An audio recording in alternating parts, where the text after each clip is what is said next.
अस्सलाम वालेकुम स्टूडेंट्स। अभी अक्सर क्वेश्चन ये पूछा जाता है कि इंग्लिश बोलते हुए ग्रामर की इम्पोर्टेंस इतनी नहीं होती है। क्या ये बात दुरुस्त है, या अगर आप आपस में कम्युनिकेट करें तो वहाँ पर ग्रामर इम्पोर्टेंट नहीं है? ये बात कितनी दुरुस्त है? किसी हद तक ये बात दुरुस्त है। अब आप अगर इंग्लिश बोल रहे, बाय द वे कई लोगों को तो आपको पहले तो ये मालूम होना चाहिए ग्रामर होती क्या है। Grammar is like part of speech, उसको आप ग्रामर समझ लें, लाइक नाउन और उसकी common noun, proper noun, abstract noun, collective noun वगैरह वगैरह। फिर प्रोनाउन में आप चले जाए तो प्रोनाउन में personal pronoun, reflexive pronoun, interrogative pronoun, reciprocal वगैरह वगैरह, ये इस तरीके पोजेसिव प्रोनाउन वगैरह हो जाते हैं। फिर वर्ब में आप आएँ तो उसकी टाइप्स हैं। एडवर्ब में adverb of commend, frequency, degree etcetera. Conjunction में कंजंक्शंस की टाइप है। ये जो अंदर जो टाइप्स है ना सारी, coordinating conjunction, subordinating conjunction, correlative conjunction, फिर आप उसमें आ जाते हैं आर्टिकल का इस्तेमाल है, दा का कहाँ कहाँ पर होता है, इंडेफिनिट आर्टिकल, एडजेक्टिव क्या है, उसकी टाइप्स क्या हैं, एडजेक्टिव ऑफ क्वालिटी, क्वांटिटी वगैरह, ये जो चीज़ें होती हैं ये ग्रामर कहलाती है। आपको आनी चाहिए, नहीं आती चलें एक्सेप्टेबल है। स्पीकिंग वालों की बात कर रहा हूँ, गुंजाइश है, अगर नहीं आती तो काम चल जाएगा स्पीकिंग में, ये वाली ग्रामर। लेकिन स्पीकिंग में कुछ स्ट्रक्चर्स हैं जो कि ग्रामर से बने, लाइक कैन, कुड, शुड, है, तो ये भी ग्रामर का ऐसा वर्ब की टाइप है।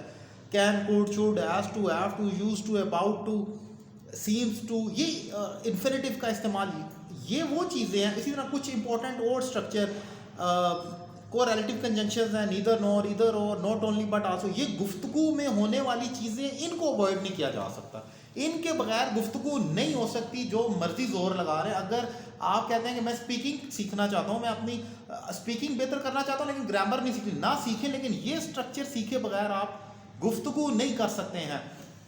क्या होगा क्या अगर इसके बगैर करते हैं? होगा ये कि आप गलत बोलेंगे, और छोटी मोटी गलती स्पीकिंग में एडजस्टेबल है, लेकिन अगर आप इतनी बड़ी गलती करें कि मीनिंग ही उसका चेंज कर दें तो ये बिल्कुल गलत हो जाएगा। इसकी मिसाल मैं आपको ऐसे दे सकता हूँ।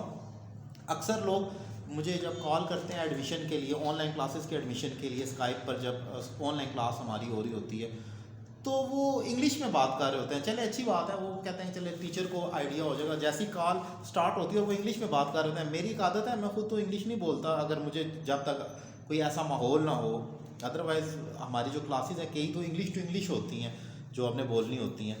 तो जब वो स्टूडेंट कॉल करते हैं तो मैं भी उनसे इंग्लिश में बात करता रहा, उनका लेवल जज करने का। वो इतनी गलत इंग्लिश बोल रहे होते हैं कि बाज़ दफ़ा बिल्कुल ही मीनिंग चेंज हो जाता है। फॉर एग्जांपल, किसी ने अगर ये कहना है कि सर ठीक है मैं आपको अगले मंथ ज्वाइन करूंगा और फीस पे करूंगा, क्योंकि फ़ीस उसी वक्त पे करनी पड़ती है जब आप ज्वाइन करते हैं। अब वो कह देता है, मिसाल के तौर पर एग्जाम्पल दे रहा हूँ, okay sir I have joined you and I have paid you फ़ी।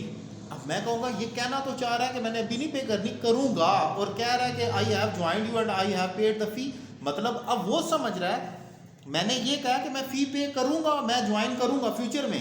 वो अपने नज़दीक यही समझ रहा है, क्योंकि उसको नज़दीक तो इससे फ़र्क नहीं पड़ता ना, हैव बोले या विल बोले एक ही बात है, ग्रामर से क्या फ़र्क पड़ता है। मैं ये समझ रहा हूँ कि वो कह रहा है मैंने पे कर दी है। कब किया आपने? तो पे नहीं की हुई। फिर मैं ऐसे स्टूडेंट्स को ऐसी सिचुएशंस में थोड़ा उनको रोक लेता हूँ, कहता हूँ आप एक प्लीज़ आप उर्दू में बताएं क्या कहना चाह रहे हैं, फिर उर्दू में बता देते हैं। ये एक मिसाल दे रहा हूँ कि बाज़ दफ़ा आप स्पीकिंग, अगर आपको बेसिक चीज़ें नहीं पता, यही ज़मार की बात कर रहा हूँ, आप कह रहे हैं इससे फ़र्क नहीं पड़ता, हैज़, हैव, डू, डज, ये मीनिंग बदल देते हैं। आई एम गोइंग, एम लग गया, मैं आ रहा हूँ। आई वॉज गोइंग, एम को उड़ाकर आपने वाज कर दिया, इसका मतलब आ रहा था। अब आप ये नहीं कह सकते दोनों का सेम मतलब है, कितना बड़ा फ़र्क हो जाएगा। एक चीज़ और, इंग्लिश बोलते वक्त दो तरह की गलतियाँ होती हैं। एक ये गलती होती है कि आपने इंग्लिश बोली और वो गलत होगी, चले ठीक है मीनिंग तो समझ आ गया ना, एक्सेप्टेबल है, और लिखने में भी हो सकता है ऐसा। और दूसरी गलती क्या है? दूसरी गलती ये कि आपने इंग्लिश बोली, मतलब आपने गलती नहीं की, उलट कर दिया। तो इन दो चीज़ों को ज़रा समझने की कोशिश करनी है।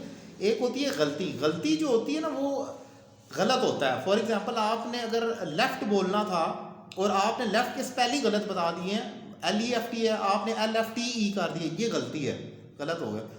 लेकिन आपने लेफ्ट बोलना था और लेफ्ट की जगह राइट बोल दिया है, so there is huge difference between these two thing. Now the person will definitely get confused while attending the direction, कि आप लेफ्ट जाना है राइट जाना, आप तो बिल्कुल ही उड़ गया ना। तो स्पीकिंग में कुछ गलतियां ये जो मैंने गिनवाई है आपको, यहाँ पर माफ़ी नहीं है, आपका पूरा मीनिंग बदल जाता है। लिहाजा अगर आप ग्रामर नहीं भी सीखते हैं ना सीखें, लेकिन ये जो चीज़ें मैं गिनवा रहा हूँ, tenses, can, could, should, has to, have to, use to, about to, ये स्ट्रक्चर सीखना बहुत अहम है। इसके बगैर गुफ्तगू कभी भी नहीं हो सकती। अगर कर रहे हैं तो ये आप वेस्टेज ऑफ टाइम है just. Thank you very much.